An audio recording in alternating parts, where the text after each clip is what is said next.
Oke. Assalamualaikum warahmatullahi wabarakatuh. Waalaikumsalam warahmatullahi wabarakatuh. Baik, sebelumnya izin memperkenalkan diri. Nama saya Zara Melani Budjania dengan NPM 2213032001. Di sini saya sebagai moderator kelompok 1 yang akan memandu berjalannya presentasi.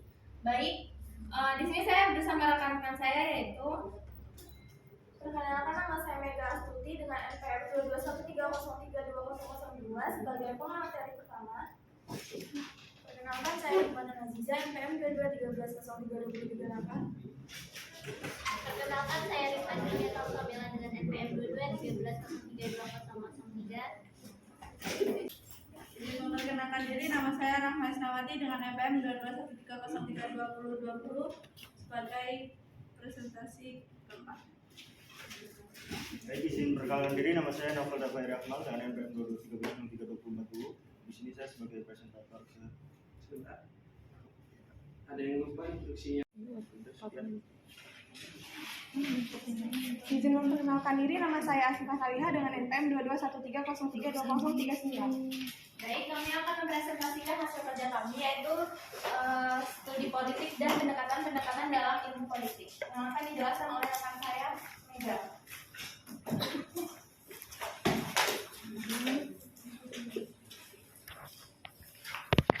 Hakikat politik sebagai ilmu pengetahuan. Politik adalah art government atau seni pemerintahan yang berasal dari bahasa Yunani. Ada rakyat sebagai pemegang kekuasaan tertinggi yang memberikan mandat kepada pemerintah untuk melaksanakan kebijakannya. Jadi, dengan kata lain, studi politik mengkaji tentang persoalan kekuasaan yang rakyat itu memberikan wewenangnya kepada pemerintah untuk melaksanakan kebijakannya sesuai dengan konsekuensinya. Ada pokok pikiran yang ditulis oleh Aristoteles dalam buku The Father of Politics Thesis yang menulis buku tentang etnik dan politik, sedangkan Plato yang menulis tentang republik dan law. Dari kedua filosofi tersebut mengkaji tentang pendekatan kesejahteraan rakyat, yaitu ke bagaimana negara dan rakyat yang seharusnya bertindak bagi kebaikan dunia. Selanjutnya akan dibacakan oleh rekan saya Hikmah. Mengenal studi politik. Ilmu politik merupakan sebuah kegiatan di dalam sistem politik atau negara yang menyangkut proses untuk melaksanakan tujuan sistem tersebut. Politik telah lama diakui sebagai sebuah disiplin ilmu pengetahuan sosial yang berdiri sendiri, karena politik dinilai telah memenuhi kriteria sebagai disiplin ilmu dan perlu digarisbawahi bahwa salah satu syaratnya yaitu adanya objek karena bersifat umum dan merupakan topik yang dibahas secara global tentang pokok persoalan atau subject matter. Sedangkan objek formal lebih bersifat khusus dan spesifik karena merupakan pusat perhatian atau focus of interest suatu disiplin ilmu pengetahuan. Fokus objek kajian ilmu politik menurut ahli yang pertama menurut Roger of Southall, yaitu ilmu politik ada kekuasaan dan pembagian kedudukan. Yang ketiga menurut Josque Michel, yaitu ilmu politik mempelajari pengambilan keputusan kolektif. Yang keempat menurut Hungerware, yaitu ilmu politik menelaah tentang kebijakan pemerintah, proses dibentuknya ataupun akibat-akibatnya. Yang kelima menurut Roswell, yaitu ilmu politik mempelajari masalah siapa mendapat apa, kapan dan bagaimana. Baik, selanjutnya akan dibacakan oleh rekan saya Rifka. Objek kajian studi politik. Objek adalah sesuatu yang menjadi pokok pembicaraan. Objek merupakan apa yang akan diamati, diteliti, dipelajari, dan dibahas. Di sini ada 4 objek kajian studi politik, yaitu yang pertama negara, kedua kekuasaan, ketiga kompromi dan konsus, dan yang keempat yaitu pembagian dan alokasi. Menurut Roger F. Sultan dalam bukunya Introduction to Politics mengatakan bahwa ilmu politik mempelajari negara, tujuan-tujuan negara, dan lembaga-lembaga yang akan melaksanakan tujuan-tujuan itu, hubungan antara warga negara serta hubungan negaranya. Kekuasaan di sini merupakan fokus perhatian dari studi politik. Seorang sarjana ilmu politik tertuju pada perjuangan untuk mencapai kekuasaan, mempertahankan kekuasaan, melaksanakan kekuasaan, atau pengaruh atas orang lain, atau menentang pelaksanaan kekuasaan itu sendiri. Kompromi dan konsensus politik dianggap sebagai suatu cara untuk menyelesaikan sebuah konflik atau resolusi konflik melalui kompromi dan negosiasi dibanding melalui kekuatan atau aplikasi kekuasaan secara nyata menurut Bernard Crick dalam In Defense of Politics tahun 1993. Pembagian dan alokasi. Pembagian atau distribution dan alokasi dimaksud di sini adalah sebagai pembagian dan penjatahan nilai-nilai value dalam masyarakat. Selanjutnya akan disampaikan oleh rekan saya, Ahmad. Materi berikutnya yaitu pendekatan tradisional. Jika kita mendengar kata tradisional, mungkin yang ada di pikiran yaitu cara berpikir dan bertindak yang masih memegang teguh pada norma dan adat kebiasaan terdahulu.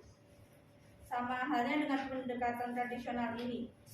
Pendekatan ini lebih banyak menggunakan ulasan sejarah pada masa lampau dan bersifat normatif dengan mengasumsikan norma demokratik dari Barat. Pendekatan ini meliputi beberapa metode analisa politik yang mulai populer di kalangan ahli di Amerika Serikat pada sekitar abad ke-19. Peneliti pendekatan ini juga tidak meneliti apakah lembaga kenegaraan memang terbentuk dan berfungsi seperti yang diuraikan dalam naskah-naskah resmi kenegaraan. Bahasannya pun mengenai sifat dari undang-undang dasar, masalah kedaulatan, kedudukan, dan kekuasaan formal, serta yuridis dari lembaga-lembaga kenegaraan. Lembaga-lembaga kenegaraan ini seperti parlemen, badan eksekutif, badan yudikatif. Dengan demikian, pendekatan ini mencakup unsur legal maupun internasional. Seiring dengan berjalannya waktu, para ahli politik yang tidak puas atau tidak setuju dengan pendekatan ini melakukan pendobrakan terhadap pendekatan dan akhirnya timbul pendekatan baru. Selanjutnya akan disampaikan oleh rekan saya, Nopal. Baik, di sini saya akan menjelaskan mengenai hakikat perilaku. Manusia dalam pandangan para behavioris merupakan seorang makhluk yang pasif dan mekanistis. Jadi sebagai sesuatu yang dapat dibentuk dan diprogram sesuai dengan keinginan lingkungan yang membentuknya. Kemudian manusia sebagai pribadi terbagi menjadi dua. Yang pertama pribadi yang sehat, dan yang kedua adalah pribadi yang bermasalah. Di sini pribadi yang sehat dicirikan dengan ia dapat merespons stimulus yang ada secara cepat. Dan yang kedua tidak kurang dan tidak berlebihan dalam bertingkah laku. Yang ketiga mempunyai derajat kepuasan yang tinggi. Yang keempat dapat mengambil keputusan yang tepat. Dan yang kelima ia mempunyai self control yang baik dan memadai. Kemudian ciri-ciri dari pribadi yang bermasalah. Yang pertama, tingkah laku yang tidak sesuai dengan tuntutan lingkungan di mana tempat dia berada. Dan yang kedua, tingkah laku yang salah dari lingkungan yang salah. Kajian ilmu politik dapat menggunakan dua pendekatan, yaitu pendekatan kualitatif dan kuantitatif. Setelah itu metode penelitian. Manfaat ilmu politik menjadikan kita supaya kritis terhadap suatu permasalahan.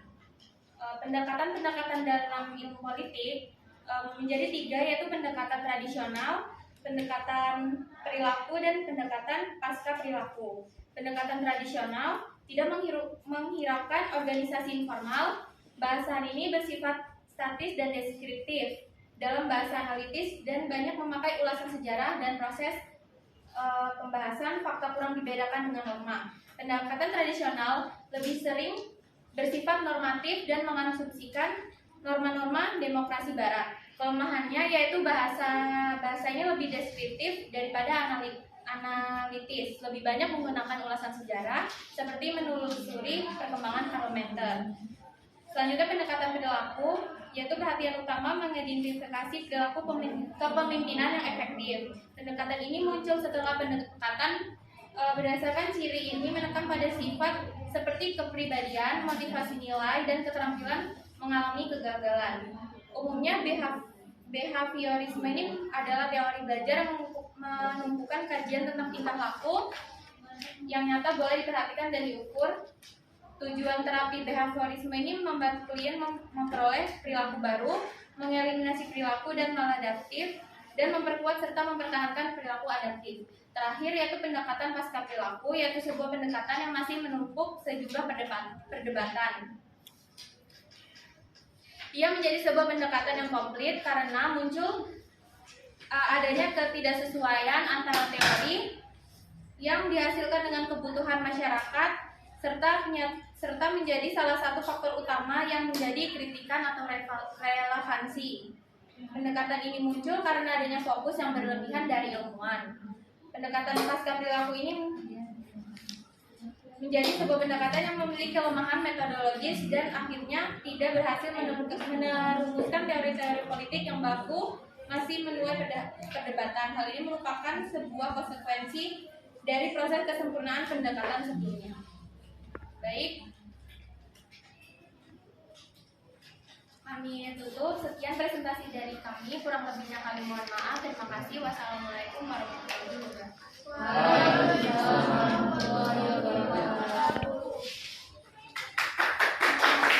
Menurut standar nilai. Sekian penjelasan. Baik, selanjutnya akan dijelaskan oleh rekan saya Asyifa. Baik, materi selanjutnya pendidikan pasca perilaku. Pendekatan pasca perilaku, the post behavioral approach. Pendekatan ini dapat dikarakterisasikan sebagai post behavioral. Pendekatan ini bahannya yang muncul dari penekanan post ini adalah bahwa setiap individu yang diberikan dapat disesuaikan sejauh pengaruh ia dapat mengubah struktur sosial dan ekonomi. Orientasi terkait dengan administrasi publik adalah masalah baru dengan hasil kebijakan pemerintah. Sekian. Baik.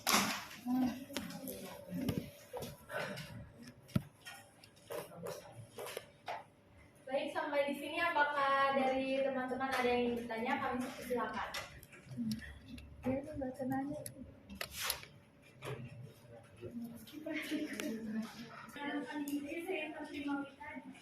Dengan NPM 221303204. Saya ingin bertanya mengenai kaitan ilmu politik. Apakah akan selalu dikaitkan dengan negara dan pemerintah? Mengenai kaitan ilmu politik, apakah akan selalu dikaitkan dengan negara dan pemerintahan?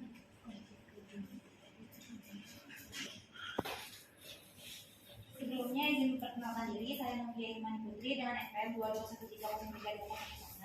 Saya ingin bertanya, bagaimana bisa kekuasaan menjadi pusat fokus dalam objek ilmu politik? Terima kasih. Bagaimana bisa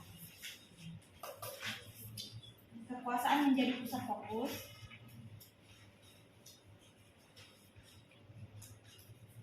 dalam objek ilmu politik?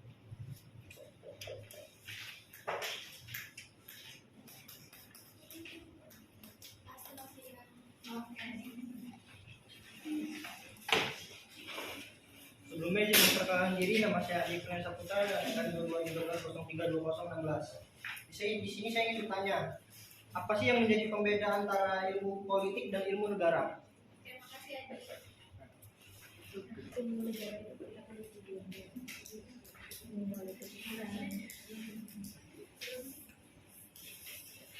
Baik, berikan waktu kami 3 menit untuk berdiskusi.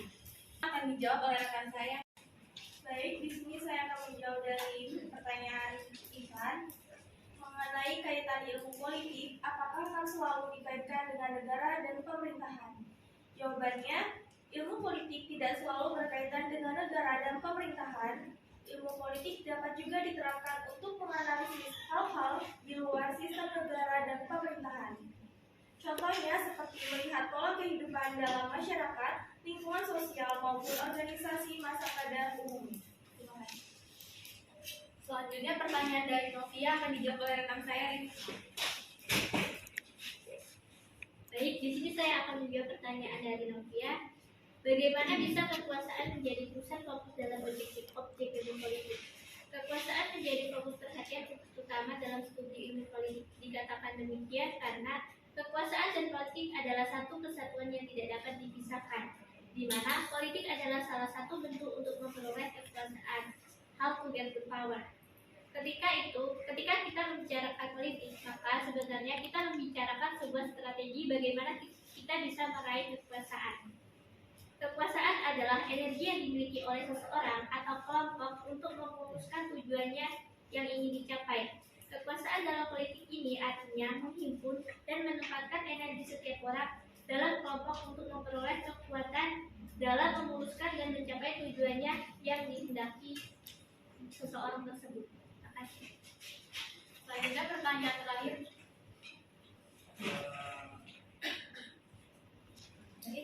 Dari pertanyaan pertama dan kedua, apakah teman-teman ada yang ingin menanggapi atau menambahkan? Oke, sebelumnya terima kasih atas waktu yang sudah diberikan. Saya Aisyah Suciningrum, NPM 2213032024, akan menambahkan sedikit jawaban dari pertanyaan Novia, di mana kekuasaan bisa menjadi objek politik. Seperti yang sudah dijelaskan rekan Rifka, bahwa tadi di PowerPoint itu sudah tertera bahwasanya objek kajian politik adalah negara, kekuasaan, kompromi, pembagian, dan alokasi. Jadi di mana yang sudah dijelaskan dan sudah dipaparkan tadi seharusnya bisa dikaji terlebih dahulu sebelum bertanya. Jadi pertanyaan itu bukan yang jawabannya sudah ada di presentasi tadi, melainkan pertanyaan yang bisa memunculkan ide-ide baru atau jawaban-jawaban yang tadi sudah dipresentasikan seperti itu. Bisa ya? Tadi pertanyaan dari Intan. Tadi kan pertanyaannya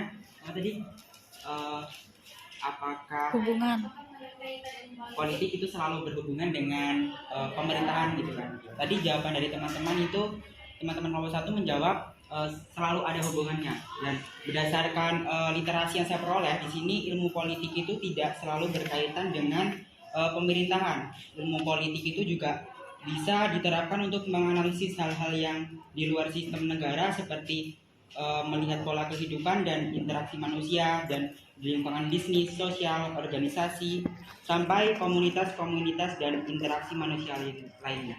Cukup. Itu menurut siapa ada? Kutipan dari siapa enggak? Kalau tidak ada kutipan artinya itu penulisnya siapa yang disebutkan aja. Balik santunan ada. Tulisnya. Pesan itu ngomong dibuka. Saya nggak tahu. Itu aja tadi saya paling ini. Nah, ini. Sebelumnya izin memperkenalkan diri, nama saya Evangelita dengan NPM 2213032008. Di sini izin menanggapi pertanyaan dari Aisyah, yaitu kenapa ilmu politik cakupannya lebih luas daripada ilmu negara. Yang pertama, ilmu negara itu bersifat teoritis yang hanya mencari fakta, sedangkan ilmu politik itu bersifat praktis seperti menganalisa peristiwa-peristiwa politik kehidupan negara sehingga sifatnya dinamis. Sekian, terima kasih. Teman-teman, apakah ada yang ingin menanggapi lagi atau menambahkan? Saya persilakan.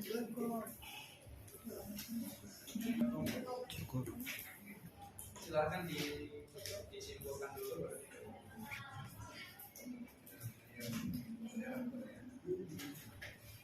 Yaitu berdasarkan pemaparan oleh teman-teman, dapat disimpulkan bahwa ilmu politik merupakan ilmu yang mempelajari dari segi khusus kehidupan masyarakat yang menyangkut soal kekuasaan.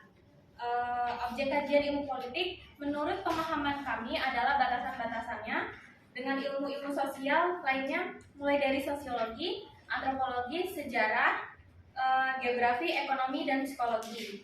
Kajian ilmu politik dapat menggunakan dua pendekatan, yaitu pendekatan kualitatif dan kuantitatif. Setelah itu metode penelitian. Manfaat ilmu politik menjadikan kita supaya kritis terhadap suatu permasalahan.